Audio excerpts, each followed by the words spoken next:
Hello friends, how are we doing today? I hope you're doing so well. Today we're gonna have a chat all about my Birkins, so my Birkin 30 and my Birkin 35. And as per usual on my channel, I break up my reviews in 5 sections: an overview of the bag, wearability, what fits inside, how I bought the bag, pros and cons, and then we round all that up at the end for a summary, and I will let you know who I would recommend this bag to. And specifically for the Birkins, why I don't recommend this bag to everyone. Maybe we should compare them first. What do you think? This is my Birkin 30 and this is my Birkin 35. I have these in different leathers, as you can see. The black one is a Birkin 30 in Togo leather in the color Noir. Black, like normal people would say. Then we have my Birkin 35, so 35 centimeters across, the other one is 30 centimeters across, in Epsom leather, in gold color with gold hardware, so gold on gold, as Hermès people would say. So these are the two bags. I'm gonna go into the overview piece by piece. So let's start with the 30. This is my little Birkin 30 in Togo leather, like I said. She has gold hardware. Obviously, I mean, you've seen a Birkin before. The 30 is 30 centimeters across. You have the side with like no detail. You have the back with like no detail. You have the other side with like no detail. Then the thingy people usually do is to open up the bag, because most people think that having the bag closed gives it a little bit of a grandma vibe. I would tend to agree, but also I kind of have realized that I have a little bit of grandma style, so I don't really mind wearing my Birkins closed, but what I usually do when I wear it is I have it open, because as you can see, it's a little bit of a faff opening it, right? It's like a 5-minute ordeal opening this bag, right? Which usually if there's a queue somewhere, people don't appreciate, so keep that in mind. But I keep both of mine stuffed, obviously, because if you want to keep the shape of your Birkins, keep them carefully stuffed so that they don't like sag too much on the side, especially the ones in like the softer leather. So Togo, your Clemons, your like all of those like soft squishy leathers, they tend to lose their shape a little bit, which you can see on mine. I mean, it's not too bad considering this is very vintage. So on the top of the little bag, you have the Hermès Paris made in France. You obviously have the hardware. One of them will say Hermès Paris on it with a little stamp, and under that one you will have the little like sign that says when it was made and stuff, right? So a letter in a square or in a circle or whatever, depending on what age your bag is or what year it was made in and stuff. And obviously if you have a special order bag or if you have like an exotic leather, you'll have a little extra stamp up there, but this is not an exotic leather bag, right? So I don't have that. Like I said, on the back of the bag you don't have a lot going on. Inside of the bag you don't really have a lot going on either. It's just a big black hole or a big noir hole, right?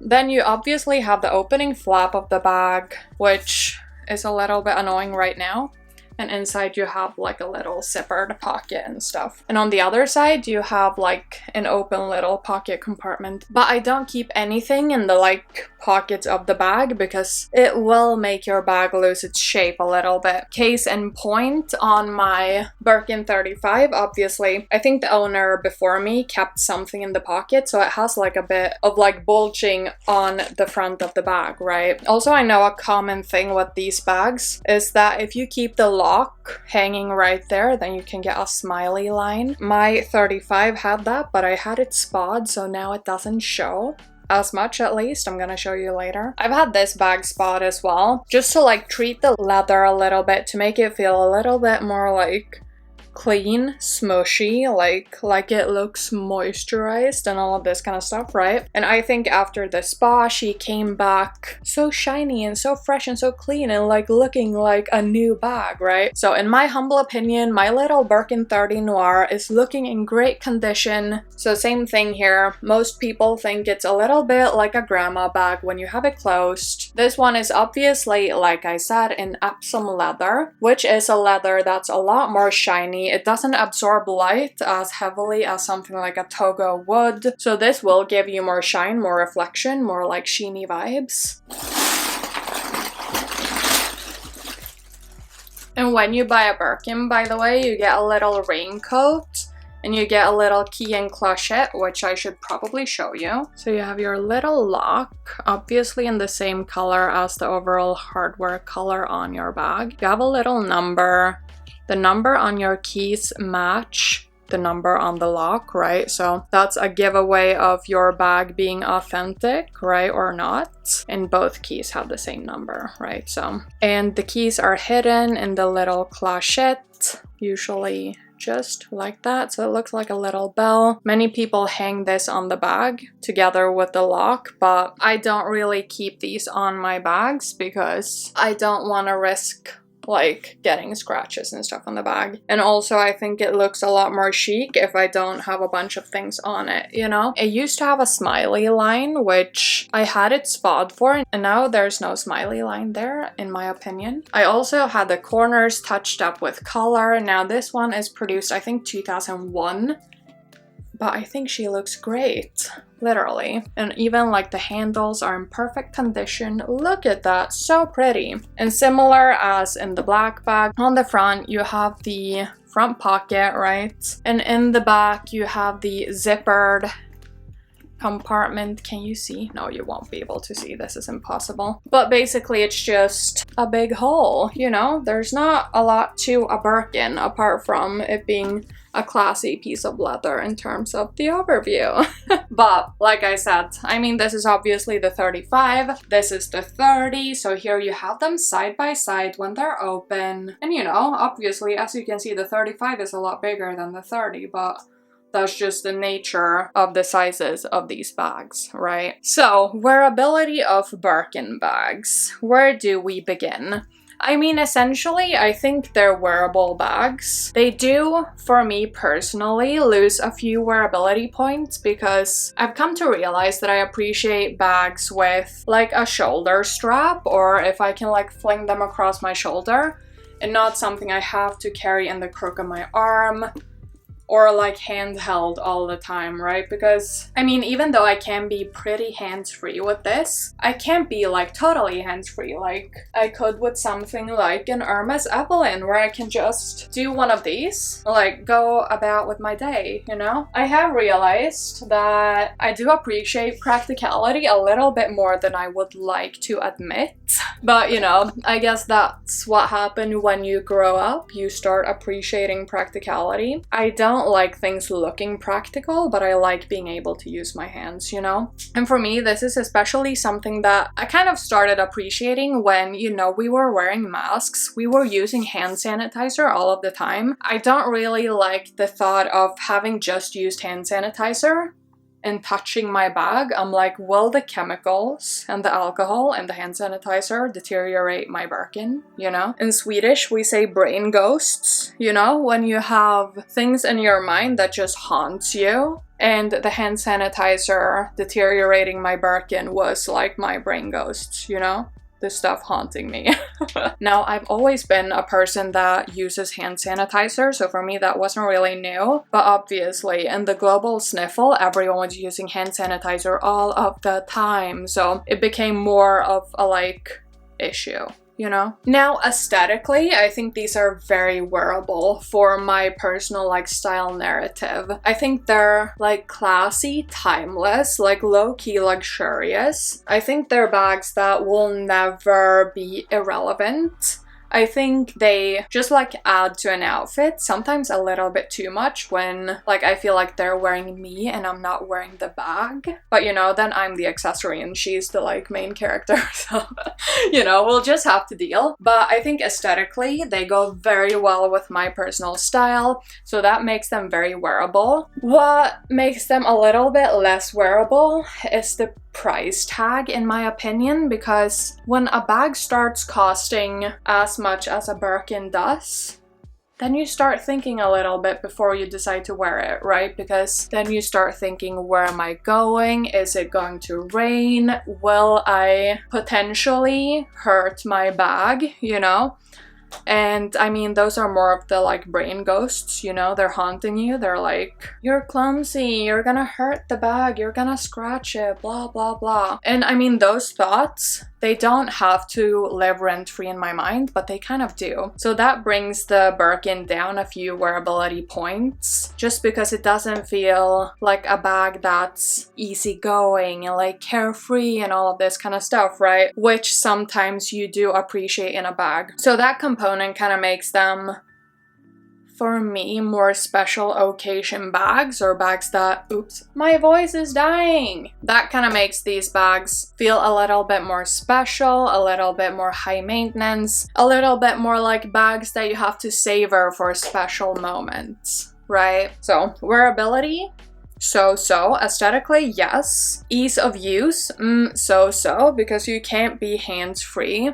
And just the brain ghosts of the bag being expensive, right, is also so-so. For me personally, that is. Now, what fits in the Hermès Birkins? I mean, obviously these are quite big bags, so they will generally fit whatever you want them to fit. The main thing is a laptop. The laptop will not fit in a Birkin 30 if you have a MacBook Pro 13-inch. It will, however, fit in the little Birkin 35, which the little MacBook case slides in perfectly. You can fit like A4 documents and stuff like this, which people always talk about in reviews, and I'm like, who the frick carries A4 documents? But you know, it at least fits a MacBook Pro 13-inch. And obviously, if your bag fits a laptop of this size, what won't fit, right? Everything fits. But just for like funsies, we can like play around with what fits in the Birkin 30, you know? So we have a little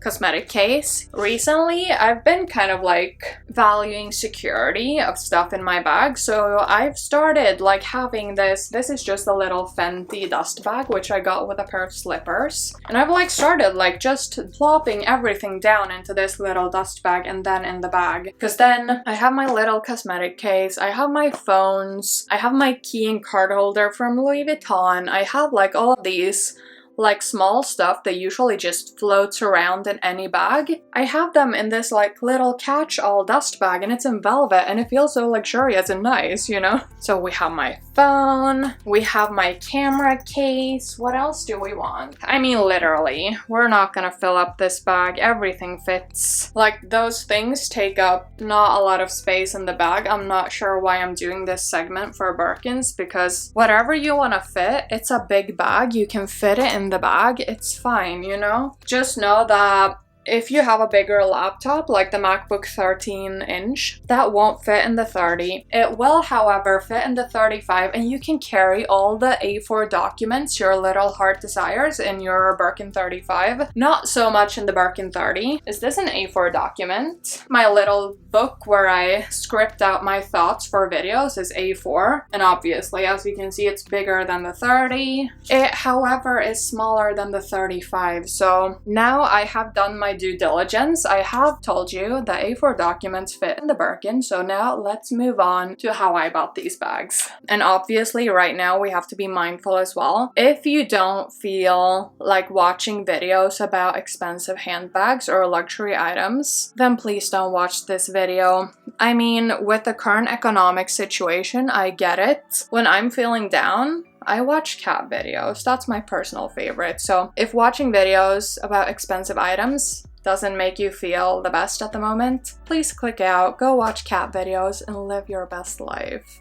Please and thank you. So, how I bought my Birkins. I bought these a long time ago. I bought both of them when I was still in university. I found a Birkin 30 in Togo leather in Noir in Sweden, right, from a private seller. I was fangirling a little bit because this was like my #1 dream, like top elite unmatched dream bag, right? So I messaged a girl. I was like, I love this bag, I want to buy it from you.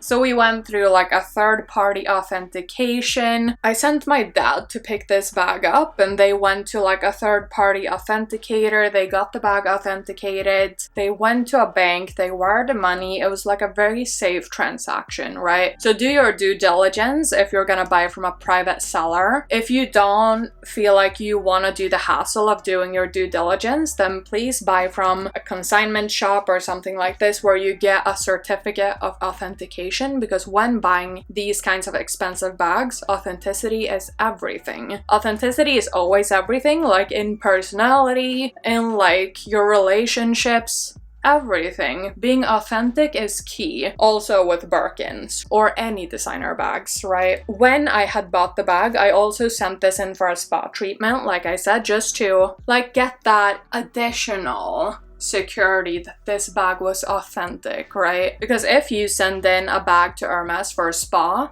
they won't accept it or take it in for a spa unless it's authentic. If you have a Birkin at home and you're still like, is this really authentic? Send it away to Hermès for a spa treatment. Obviously, a spa treatment will cost you a few euros, depending on what you want to do, of course, but I think having that extra security and like peace of mind of this being an authentic bag is worth every penny, in my opinion. Now, I bought this bag for approximately 5,000 euros, which I think when looking at prices of Birkin 30s now, was a great deal. Now, Birkins have gone up a lot in price since then, both new in the store. Not a lot new in the store, if I'm gonna be completely honest. I think Hermès is kind of acting responsibly, being very like sane with their price increases compared to something like Chanel, right? New in the store, Birkins have not gone up in price that astronomically, but on the pre-loved market, they've gone up in price a lot. So I'm happy that I bought my Birkin when I did. This was back in 2014. So a long time ago now, right? But obviously, we don't know how the price trajectory is gonna continue for Birkins. So I'm not gonna say that it's always gonna be a good investment because we never know, right? Then, a year later, obviously still pre-loved from a consignment store in Sweden, in Stockholm. The consignment store is called Affordable Luxury. It's in the city center of Stockholm. It's well known, well respected. I saw this, I was like, this is another one of my dream bags. I love the color gold from Hermès. I wanted a Birkin 35 because I was like, I'm in university, I'm gonna become a corporate babe, you know, so I want to have a Birkin that I can wear to work. Now, I don't really wear this to work a lot. I did wear this to my graduation. That was so fun. No one knew what it was, but I was like, I'm wearing my Birkin to my university graduation. I am thriving, you know? I do wear this sometimes to work, but it's not like my daily driver.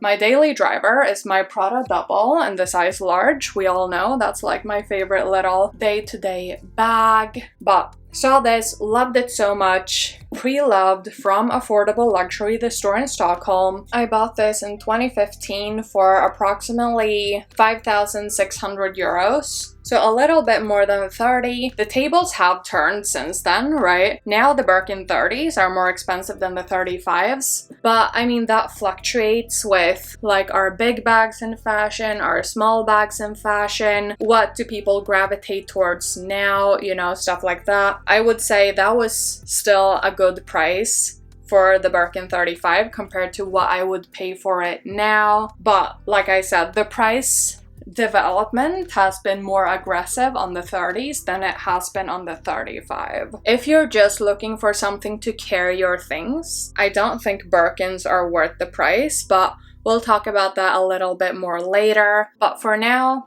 let's just talk a little bit about the pros and cons in general of Birkins. So first off, an obvious pro with Birkin bags, in my opinion, is that I mean, you have great craftsmanship. It's obviously a stunning handbag.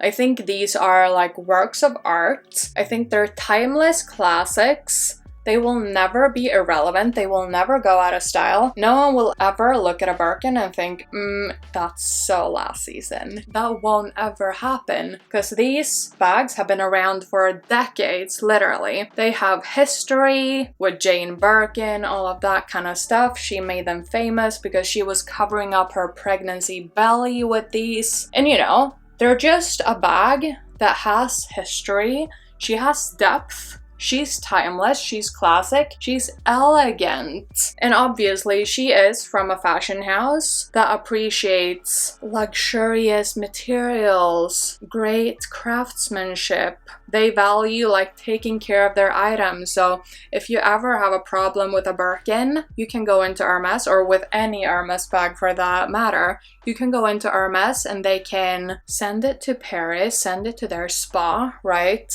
To fix it up and help you like regain the newness of your Birkin, right? So I think that's great. That really shows how much Hermès values quality, how much they like stand by their items, which I think is great. Obviously, another pro with these bags is that, I mean, you have so much variety. You have the different sizes, you have the different colors, you have the different hardwares, all the options to find a Birkin that suits you and that suits your style. And obviously, in my case, these have been great investment bags, right? I don't really want to talk about the topic of investment bags today because I think that's a video on its own, and I don't think investment bags are for everyone, because I mean, when you're saying something is an investment, then that means you also have to take care of it like an investment, right? You can't just throw this around and get it like scuffed up, because then it's not going to be a great investment anymore, you know? For the case of me and my Birkins, obviously I bought them at lower prices than they would cost me today.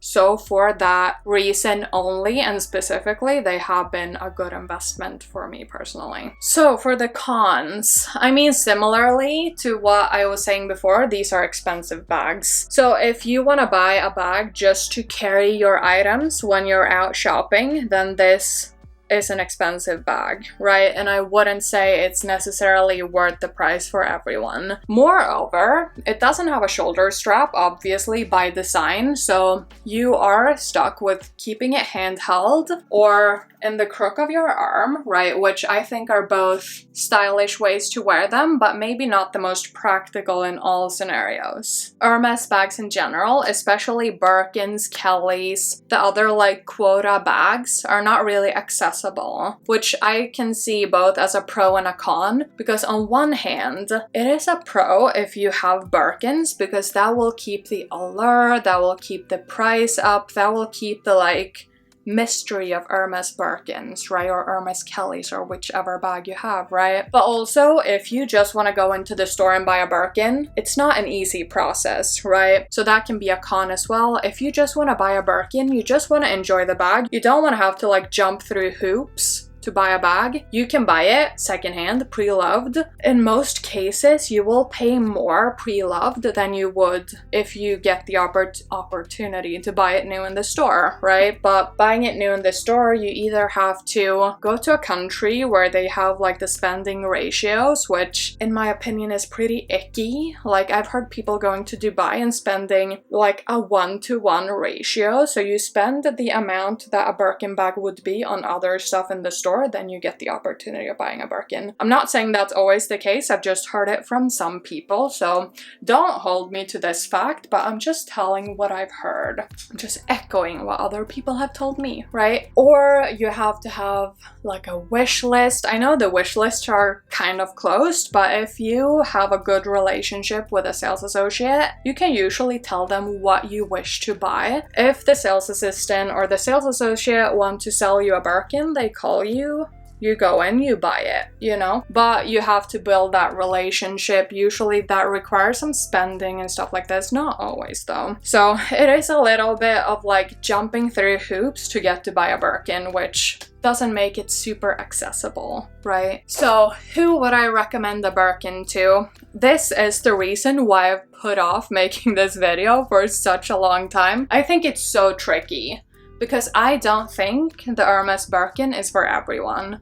I don't think luxury bags in general are for everyone, because if you don't appreciate branding, marketing, stuff like this, then like looking at it as an item, you can buy a leather bag in high quality for like a fraction of a fraction of a fraction of the price of a Birkin, right? You can go into like a leather maker. What are they called? Like a craftsmanship guy that has like leather shoes and leather bags and stuff with no branding. And you can probably buy a high quality, like great craftsmanship bag in all leather for like 1% of what you would pay for a Birkin, right?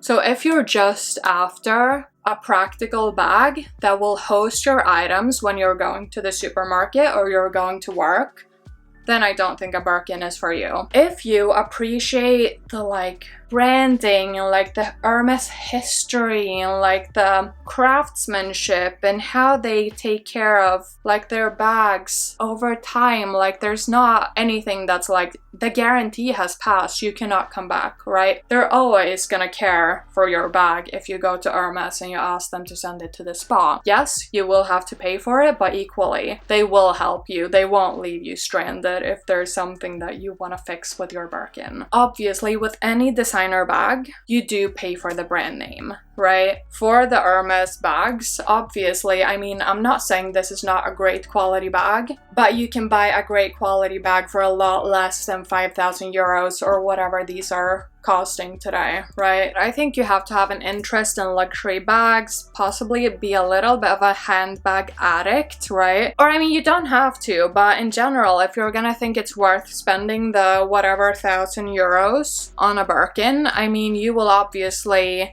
be one of these people that appreciate Hermès, that appreciates the aesthetic of a Birkin, that want to have a bag that you can have for years and years and not simply to host items to go out shopping, you know? So that's just my spiel on that. I think in general, I think it can be a bag for everyone. I mean, style-wise, aesthetically, but I think the price tag and the like games in terms of being able to buy a bag, that will deter some people, and I think that's fine. I think honestly, if I hadn't bought my Birkins when I did, I'm not sure I would buy them now actually, because they have become very expensive. I'm not gonna lie, I think the prices now are crazy. They might become crazier, who knows, because if supply is lower than demand, then price goes up naturally, right? Because more people want to buy the bag versus the bags that are available. So naturally, on the pre-loved market, selling a bag, you will be able to sell it for more than new in the store because everyone cannot go into the store and buy a bag, right? So that's just supply and demand balance from yours truly. But in general, I think these bags are great. I think they're very pretty. I'm very happy and I feel very blessed to have them in my collection. Now, I don't use them a lot because, like I said, my little brain ghosts, they're telling me that these bags are expensive.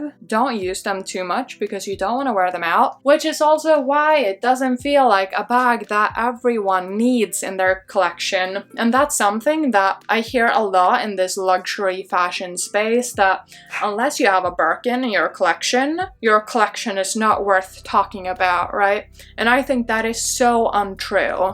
Literally. I think any collection is worth talking about if the collection makes you happy, if you love the bags, if you have something that you feel is worth talking about, then talk about your collection. It doesn't matter which bag you have in your collection to call it a collection, if that makes sense, right? There's not one size fits all in terms of a handbag collection. There's not like you have to have a Birkin in every color and every size to call it a collection, right?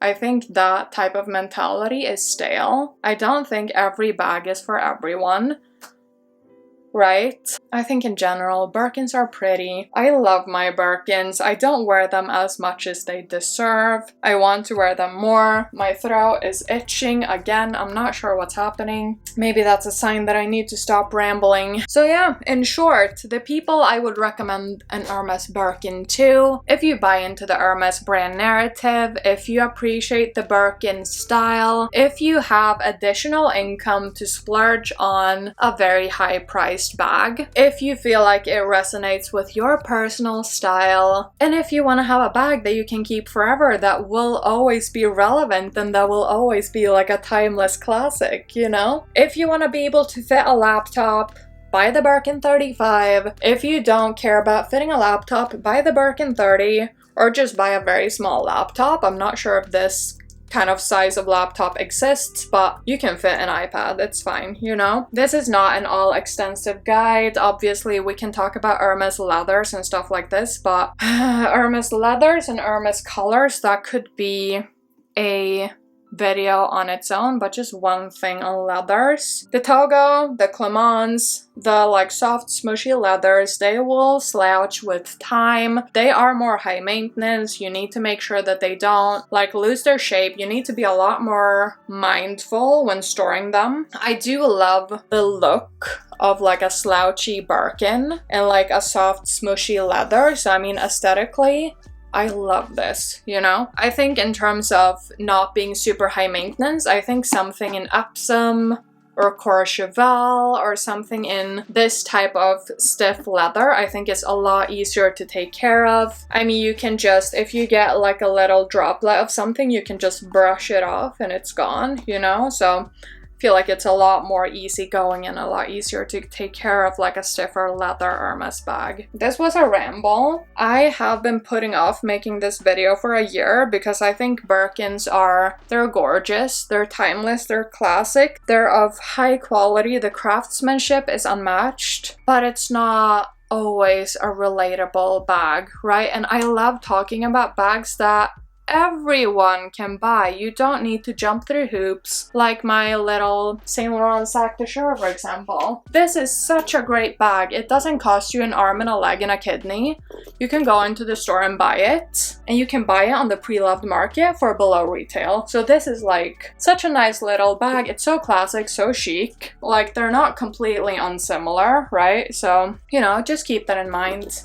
Having a Birkin is not the end-all be-all of life, and if you have a Birkin, I hope you're enjoying it. If you don't have a Birkin and you're thinking of buying one, can you please let me know what colors you're thinking of? I've seen so many pretty Hermès colors. Literally, I think Hermès does colors so well, which is obviously why I bought the most simple colors, right? Typical me. But Hermès colors are great. Let's have a chat all about it in the comments. Do you have a Birkin? Have you thought about buying a Birkin? Where are you in your Hermès journey? I would love to know. Thank you so much for spending this time and space with me. If you have some more time to spend with me today, I'll link 2 videos right here, which I think you would enjoy. And until my next video, stay safe, take care, and I will see you soon. Bye.